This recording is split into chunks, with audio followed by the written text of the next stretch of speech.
कक्षा 12 कला भूगोल पार्ट 1 के दूसरे अध्याय का हम अध्ययन कर रहे हैं। और आज का जो महत्वपूर्ण सवाल है, जननांकिकी चक्र से क्या अभिप्राय है। जननांकिकी संक्रमण सिद्धांत की 3 अवस्थाओं का वर्णन कीजिए। ऊपर देखिए कई प्रकार का सवाल दिया है जो किसी भी तरह से पूछा जा सकता है, बहुत महत्वपूर्ण सवाल है, तो आज हम इस पर चर्चा करेंगे। प्यारे बच्चों, जननांकिकी, सबसे पहले हम देखें जननांकिकी क्या है। जननांकिकी को अंग्रेजी में डेमोग्राफी कहते हैं, डेमोग्राफी कहते हैं। तो जन का मतलब होता है, देखिए जनता, लोग। अंक की मतलब उनको अंकित करना, लिखना, गणना करना। लोगों की गणना करना ही जननांकिकी कहलाता है। लेकिन जो लोगों की गणना है, जो जनसंख्या की गणना है, वो जो है उसको करने के लिए किन किन चीज़ों का उसमें समाहित किया जाएगा। उसमें देखिए जनसंख्या की गणना में सबसे पहले देखेंगे जनसंख्या जो है वो आकार, जो लोग हैं उनका आकार कितना बड़ा, मतलब जनसंख्या कितनी है। फिर उसके बाद जनसंख्या का जो वितरण है, जनसंख्या का जो पूरे वर्ल्ड में, दुनिया में या किसी देश में हम अध्ययन करेंगे, तो हम देखेंगे जनसंख्या कहाँ पर कितनी कितनी पाई जाती है। तो इसमें आप देखेंगे कहीं जनसंख्या ज़्यादा है, कहीं जनसंख्या बहुत कम है। जैसे उदाहरण के लिए, जैसे हमारा भारत है, इसका क्षेत्रफल कम है लेकिन जनसंख्या बहुत ज़्यादा है, 1 अरब से भी ज़्यादा है। ऑस्ट्रेलिया की जनसंख्या, ऑस्ट्रेलिया का जो क्षेत्रफल है भारत से कई गुना बड़ा है, लेकिन वहाँ जनसंख्या कुल 3.5 करोड़ पाई जाती है। तो वहाँ देखिए क्यों, क्या वहाँ जनसंख्या बहुत कम है, ऑस्ट्रेलिया में बहुत कम है, भारत में बहुत ज़्यादा है, रूस में बहुत कम है। तो संसार के ऐसे बहुत सारे क्षेत्र होते हैं जहाँ जनसंख्या बहुत कम है, बहुत क्षेत्र ऐसे होते हैं जहाँ जनसंख्या ज़्यादा है। तो ये जनसंख्या का वितरण कहलाता है।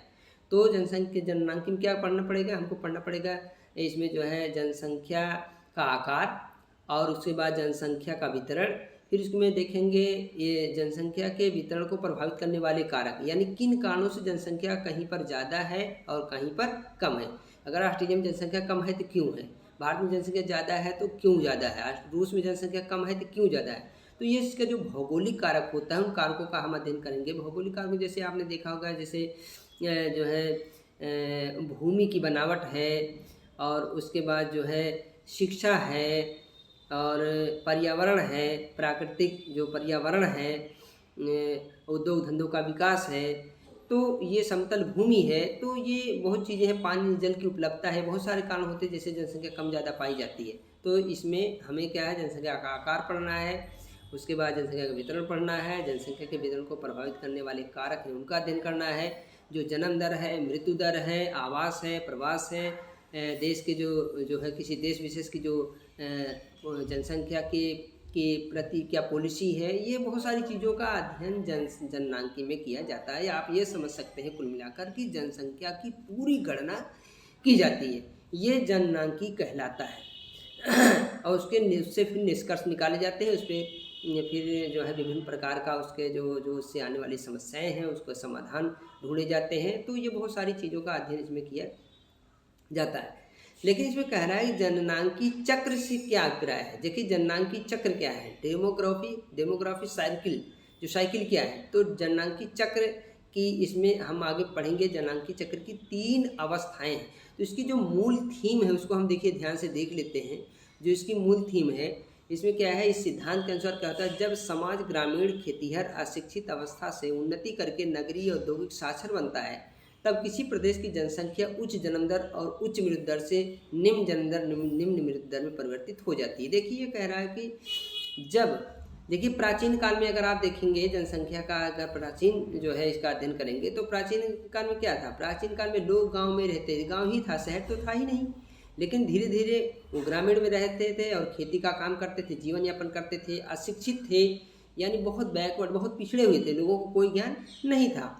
लेकिन बाद में क्या हुआ, धीरे धीरे क्या हुआ, जनसंख्या गांव से नगर की तरफ पहुंची, यानी नगरों का विकास हुआ, लोगों को ज्ञान हुआ, नई नई चीज़ों का आविष्कार हुआ। तो ग्रामीण क्षेत्रों से जनसंख्या नगर के क्षेत्रों में पहुंची, यानी गांव से नगर का विकास हो गया। तो अब गांव में रहने वाले लोग नगर में भी रहने लगे, उससे वहाँ उद्योग धंधों का विकास हुआ, नई नई चीज़ों का विकास हुआ। तो धीरे धीरे शिक्षा का भी विकास हुआ। तो ग्रामीण क्षेत्र से नगरीय क्षेत्र में पहुँचे, यानी अशिक्षा से शिक्षा क्षेत्र में पहुँचे।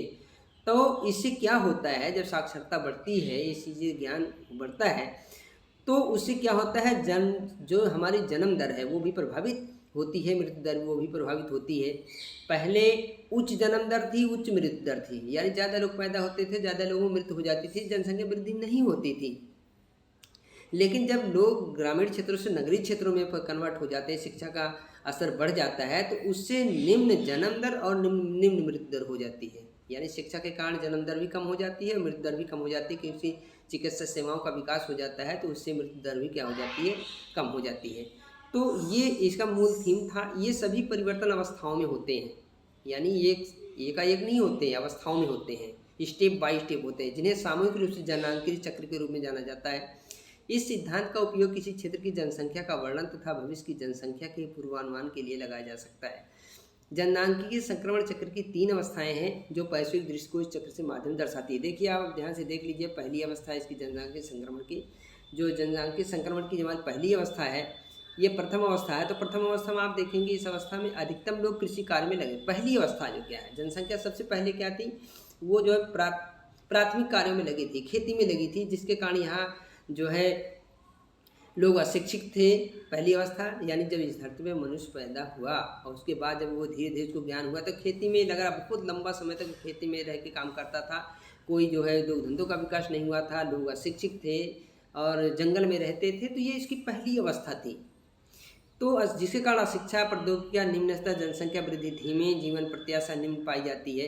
तो इसमें देखिए क्या होता है, जनसंख्या वृद्धि इसलिए नहीं हुई थी क्योंकि जनसंख्या जितनी जन्म दिन थी उतनी ज़्यादा होती, मृत्यु दर थी, उस समय चिकित्सा का विकास नहीं हुआ था।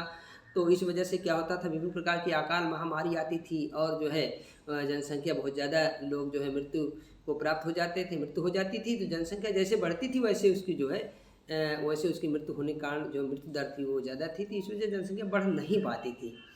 उसके बाद देखिए, इसमें जनसंख्या की जो वृद्धि दर धीमी थी। जीवन प्रत्याशा निम्न, जीवन प्रत्याशा का मतलब जीवन जीने की जो आयु थी, उनकी एवरेज जो एज थी वो भी बहुत कम थी, ज़्यादा जो है वो नहीं जीवित, क्योंकि उनको पौष्टिक आहार, भोजन, रहन सहन सब चीज़ें सुविधा सुलभ नहीं थी। तो उनका जीवन जो प्रत्याशा थी, जीवन जीने की जो आयु थी वो बहुत कम थी एवरेज। साथ ही बड़े परिवारों को परिसंपत्ति माना जाता था। उस समय क्या था, जो है हमारा कंबाइंड फैमिली होती थी, सभी संयुक्त परिवार होता था, एक साथ लेके रहते थे, वही सबसे बड़ी संपत्ति होती थी। तो ये चीज़ें देखिए, जनसंख्या की हमारी क्या है, पहली अवस्था है। फिर उसके बाद दूसरी अवस्था में क्या है, दूसरी अवस्था में आप देखेंगे, दूसरी जो स्टेज है, दूसरी स्टेज में क्या हो जाता है, इस अवस्था में स्वास्थ्य संबंधी सुधार के कारण, यानी चिकित्सा सेवाओं का सुधार हो जाने के कारण, मेडिकल साइंस का विकास हो जाने के कारण मृत्यु दर में कमी आती है, यानी बहुत सारी बीमारियों पर रोक लग जाती है। तो जो मृत्यु दर क्या होती है, कम हो जाती है। साथ ही जन्म दर अधिक, इस वजह से जन्म दर क्या हो जाती है, ज़्यादा हो जाती है, तथा मृत्यु दर में कमी से जनसंख्या में तेजी से वृद्धि होती है। देखिए, दूसरी अवस्था में जब स्वास्थ्य का विकास हो जाता है, तो स्वास्थ्य का विकास होने के कारण क्या होता है, मृत्यु दर तो कम हो जाती है, लेकिन जन्म दर ज़्यादा होता है। जब जन्म दर ज़्यादा हो जाती है तो जनसंख्या में वृद्धि होती है। जैसे हम उदाहरण के लिए अगर बताएं, हमारे देश में अगर आप देखेंगे, तो हमारे देश में, देश की आज़ादी से पहले जब अंग्रेज़ों का शासनकाल था, अंग्रेज़ों के शासनकाल से पहले का भी अगर आप इतिहास उठा के देखें, तो हमारे भारत में जनसंख्या बहुत कम थी। और उस समय क्या था, इसकी दशा, भारत की दशा बड़ी दयनीय थी, क्योंकि दूसरे देशों के अधीन हमारा देश था। तो यहाँ पर लोग शिक्षित नहीं थे, बेरोजगार थे, खेती करते थे, बड़ा निम्न कोटि का जीवन यापन करते थे। तो इस वजह से क्या था, बड़ी जो है मतलब दयनीय स्थिति में थी हमारे देश की जो कंडीशन, बड़ी दयनीय स्थिति में थी। और जब आज़ाद हुआ उस समय हमारे देश की जनसंख्या बहुत कम थी। लेकिन उसके बाद, देश की आज़ादी के बाद, जब धीरे धीरे हमारा देश स्वतंत्र हुआ, उसके बाद धीरे धीरे हर चीज़ों का जब विकास हुआ, शिक्षा का विकास हुआ, चिकित्सा का विकास हुआ, तो धंधों का विकास हुआ, तो उस तरह से इन चीज़ों का विकास हो जाने से क्या हुआ कि जो है नगरों का विकास हुआ, शिक्षा का विकास हो जाने से, चिकित्सा का विकास हो जाने से क्या हुआ, बहुत सारी बीमारियों पर रोक लग गई। और जो महामारी से पहले लोग मरते थे, उस पर रोक लग गई। तो अब जनसंख्या बहुत तेज़ी से बढ़ रही है। तो इस वजह से अब देखिए, वर्तमान समय में जिस तीव्र गति से जनसंख्या बढ़ रही है, तो ये जो बढ़ रही है, ये हमारे द्वितीय स्टेज में चल रहा है। हमारा पूरा जो दुनिया हमारा देश है, हम अगर कह सकते हैं, तो ये द्वितीय स्टेज में चल रहा है कि जनसंख्या बहुत तेज़ी से बढ़ रही है। लेकिन अब अगला देखिए, इसमें देखते हैं, जो अगला हमारा तीसरी अवस्था है, तृतीय अवस्था जो थर्ड स्टेज है। देखिए, थर्ड स्टेज में क्या है, थर्ड स्टेज में क्या होता है, पहले तो क्या हुआ, लोग गांव में रहते थे, खेती करते थे, कुछ ज्ञान नहीं था। दूसरे में क्या हुआ कि चिकित्सा और स्वास्थ्य का विकास हो जाने के कारण जनसंख्या में तेज़ी से वृद्धि हुई।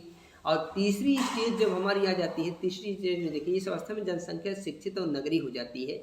तथा उसके पास तकनीकी ज्ञान हो जाता है, लोग परिवार के आकार को निश्चित करने लगते हैं। इसमें जन्म दर मृत्यु दर घटकर लगभग स्थिर होती है। देखिए तीसरी स्टेज में जब लोगों शिक्षित हो जाते हैं, ज़्यादा शिक्षा बढ़ जाती है, तो शिक्षा के कारण लोगों को जनसंख्या वृद्धि से होने वाली समस्याओं का जो है से अवगत हो जाते हैं, जानकारी हो जाती है। इस वजह से लोगों को जानकार हो जाने के कारण वो जो है जनसंख्या के बड़े आकार को जो है से आने वाली समस्याओं को रोकने के लिए जनसंख्या को स्थिर कर लेते हैं। यानी कि जो जनसंख्या को कम स्वतः जो है प्रजनन दर को संतुलित करने की योग्यता हो जाती है कि जनसंख्या को कम करके ही समस्याओं का समाधान हो जाता है। तो तीसरी अवस्था में आकर लोगों को इतना ज्ञान हो जाता है कि जनसंख्या को कंट्रोल करते हैं, रोक लेते हैं। तो तीसरी अवस्था में आकर के जनसंख्या वृद्धि फिर जो है पुनः रुक जाती है या स्थिर हो जाती है, मंद हो जाती है। तो ये 3 अवस्थाएं मैंने आपको बताया। पहली अवस्था में जो है अशिक्षा है, ग्रामीण क्षेत्रों में रहते हैं, जिससे जनसंख्या जो है चिकित्सा और स्वास्थ्य शिक्षा के अभाव के कारण जनसंख्या तेज़ी से बढ़ती है और तेज़ी से गिरती है, तो जनसंख्या वृद्धि नहीं हो पाती है। महामारी के कारण क्या होता है, जनसंख्या जितनी बढ़ती है उतनी ही वो जो है मृत्यु हो जाती है, तो उसमें जनसंख्या नहीं बढ़ती है, लेकिन ज्ञान नहीं होता है। दूसरी अवस्था में चिकित्सा और शिक्षा का सुधार हो जाने के कारण क्या होता है, मृत्यु पर रोक लग जाती है, तो इसलिए जनसंख्या तेज़ी से बढ़ती है। और तीसरी अवस्था में आकर के क्या होता है, जनसंख्या नगरीय हो जाती है और शिक्षा के विकास के कारण क्या हो जाता है, लोगों में इतनी योग्यता स्वतः पैदा हो जाती है कि वो जनसंख्या को कंट्रोल कर लेते हैं, तो जनसंख्या स्थिर हो जाती है, जनसंख्या रुक जाती है। तो ये जननांगी संक्रमण की 3 अवस्थाएं हैं। प्यारे बच्चों, मैं समझता हूँ कि आपको ये समझ में आ गया होगा और इसको अपनी कॉपी में नोट करना है और इसको जो है 1, 2, 3 बार पढ़ना है, वीडियो को देखना है और ये केवल आपको समझना है, याद नहीं करना है, बल्कि केवल समझना है। अगर समझ लेंगे तो वो ज़्यादा अच्छा रहेगा, परीक्षा के दृष्टि से महत्वपूर्ण सवाल है। तो आज की वीडियो में बस इतना ही। Thank you.